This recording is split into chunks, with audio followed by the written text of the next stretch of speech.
Bueno, el oro acá en Ciénaga de Oro, como siempre ha tenido mucha fama, llaman Ciénaga de Oro por lo que acá tenemos una serranía. Y cuando llovía, las señoras y los señores, inclusive los niños, a donde llegaba la corriente, ahí nos poníamos a buscar con unas bateítas, recogíamos ese polvillo ahí donde decía el remolino, y ahí encontraron uno las piezas, los pedacitos de oro y se los venían a vender aquí a mi papá. Aquí duramos muchos años buscando oro en las calles. Pavimentaron las bajadas del cerro, se dejó de buscar oro. Pero todavía hay partes donde se consigue.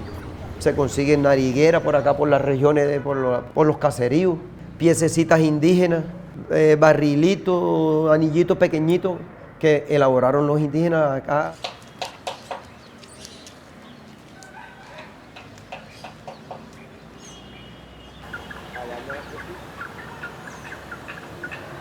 Ciénaga de Oro se acabó el oro porque pavimentaron las calles, porque se encontraba en las esquinas. Pero sin embargo yo todavía compro poquitos de allá del cerro. Cuando llueve me traen las militas y yo lo compro y lo revendo. O si no, hago mis obras. Se fue acabando ese trabajo tan fino, tan bueno, que se acabó por siempre.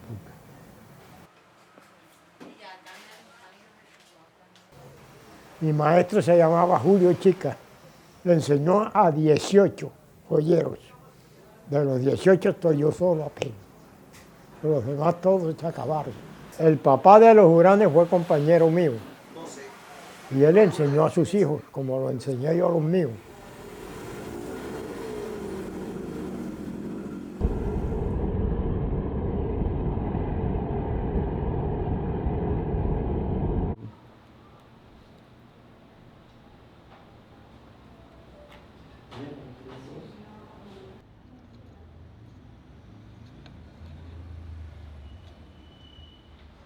La filigrana es lo máximo, porque es lo más lindo que puede existir en la joyería. Porque para mí la filigrana es una especialización de la joyería. Quien talla prendas, esa es otra especialización. Quien engasta piedra, que monta piedra, hay anillitos que tienen hasta 50, 100 piedras, esa es una especialización de la joyería. Yo no sé engastar esa cantidad de piedra.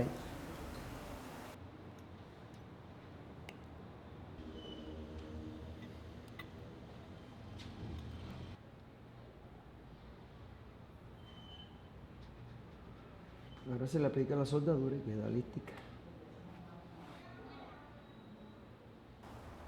Bueno, las principales amenazas que tiene digamos que el trabajo de la filigrana en Ciénaga de Oro son que el precio del oro, súper costoso, la inseguridad que se presenta, pues ya prácticamente no se puede utilizar el oro como se hacía antes, porque por eso lo atracan a uno, le pueden hasta quitar la vida por un anillo. También porque el costo del trabajo en filigrana es un poco alto. También pienso que la joyería pues está un poco estancada, o sea, nosotros no tenemos a quien venderles, a quien comercializar, o sea, es muy poco lo que se vende, ¿sí? Porque hay en el mercado una cantidad de joyas en fantasía, llámese fantasía, llámese bronce, llámese acero, como quieran llamarse, o sea, el mercado está inundado de eso. Bueno, entre Diego conmigo la diferencia no es mucha. ¿Por qué? Porque él trabaja la filigrana un poquito más gruesa que nosotros. Nosotros aquí nos hemos acostumbrado a hacerla más delgada, porque se tiene que decir que cuando se trata de fino, entre más delgado es más delicado el trabajo. Por lo menos a Diego le gusta trabajar con la base más gruesa, a nosotros no nos gusta trabajar con la base gruesa aquí.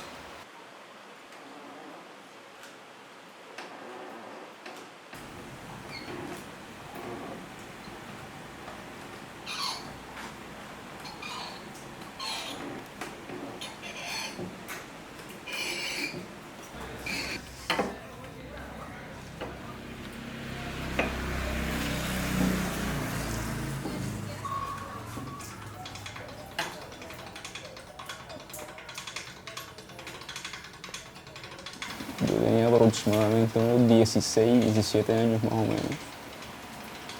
De ese entonces, pues, me llamaba la curiosidad de cómo se trabaja la filigrana. Eso me imagino que a todo el mundo le llama la curiosidad. Y es algo que yo veía unas prendas, yo veía las cosas y yo decía, esto, mi papá lo hace, yo tengo que saber cómo se hace eso. Y de inmediato, fueron más las ganas que yo tenía, que empecé a trabajar con él, empecé a mirar cómo se hacía y él me explicaba, y aquí y allá.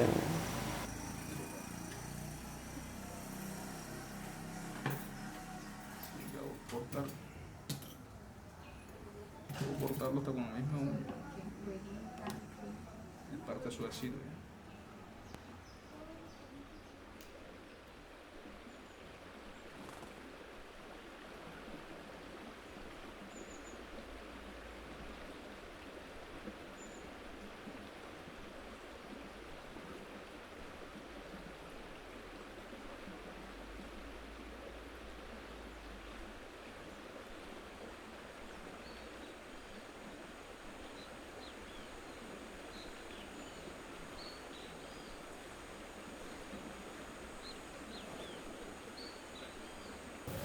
Aquí han habido muchos joyeros, bastantes filigranistas.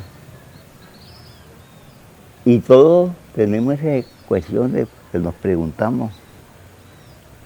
Buenos filigranistas que murieron. Alejo Villarreal, Lauterio de la Cruz, Rafael Padilla, fue mi último maestro. Y así pues, ¿no? Trabajé ante Luis Guillermo Tres Palacios, que es el joyero más perfecto que ha habido aquí.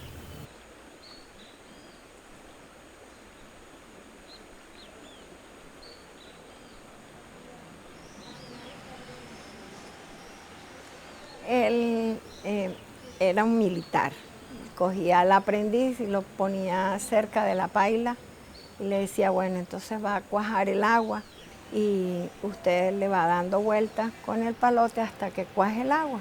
Mi papá pues lo veía sudando y no se quejaba, ese era el tipo que iba teniendo las características para aprendiz. Era como el examen de entrada a ver si podían aprender, porque mi padre decía que la joyería, la filigrana y la joyería era el arte de la paciencia, ¿ya?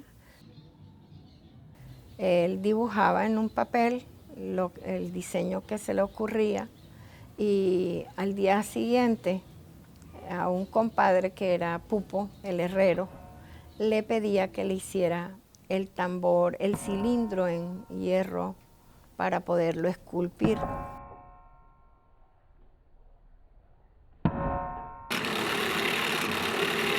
La acción con los orfebres de filigrana aquí un poco, y de todo Colombia, porque yo trabajo a los orfebres de todo Colombia, es hacerle las herramientas, arreglarle las herramientas.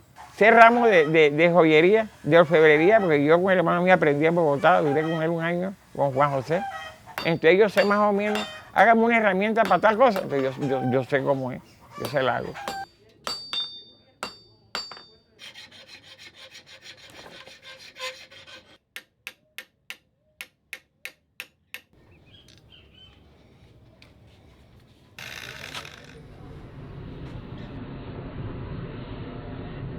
Mi esposo comenzó a trabajar joyería de 12 años. Él ya era un muchacho de 12 años.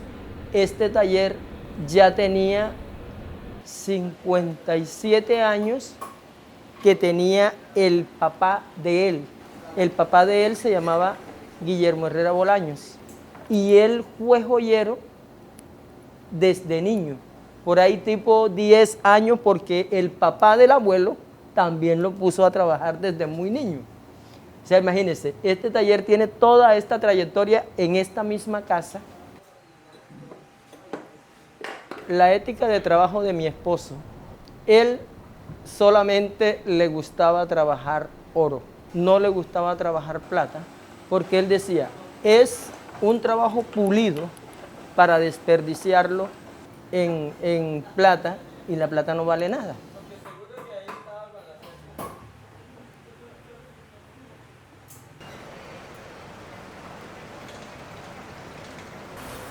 Pues este taller es como un sueño. Pues nuestro local como tal, nuestro negocio tiene 8 años, casi 9, de que nosotras hicimos un blog, fuimos a la Cámara de Comercio, registramos nuestro negocio, sino que nosotros seguíamos trabajándole a mi mamá y hacíamos trabajos para clientes nuestros. Hasta que una vez conversando dijimos, pues ¿por qué razón no cogemos y abrimos nuestro propio local? Y entonces todo empezó como que sí, bueno, vamos a intentar no cuesta nada. Igual, la joyería en nuestra vida también ha sido como un sueño, porque yo recuerdo que yo tenía por ahí unos 4 años, recuerdo que mi papá me echaba de las mesas de los trabajadores, y yo iba, pero como yo era la hija del patrón, como decían ellos, yo les decía, regálame un pedacito de hilo, regálame ya cuando tenía 8 años, 7 años, y a los 9 decidí ya como tal que iba a dedicarme a la joyería, pero a mi papá no le gustaba.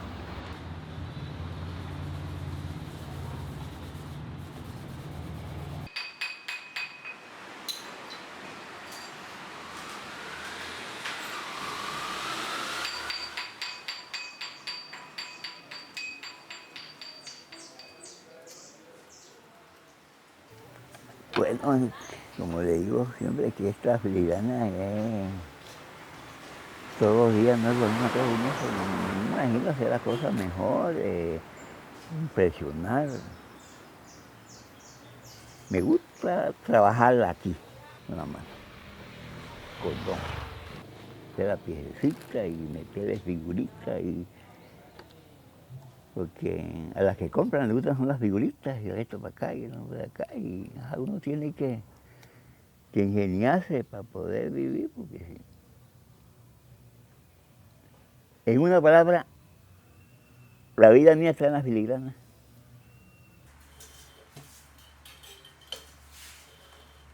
Si yo tuviera la oportunidad de encontrarme de frente a frente con un trabajador ese prehispánico, como dicen por acá, me quito el sombrero ante ellos.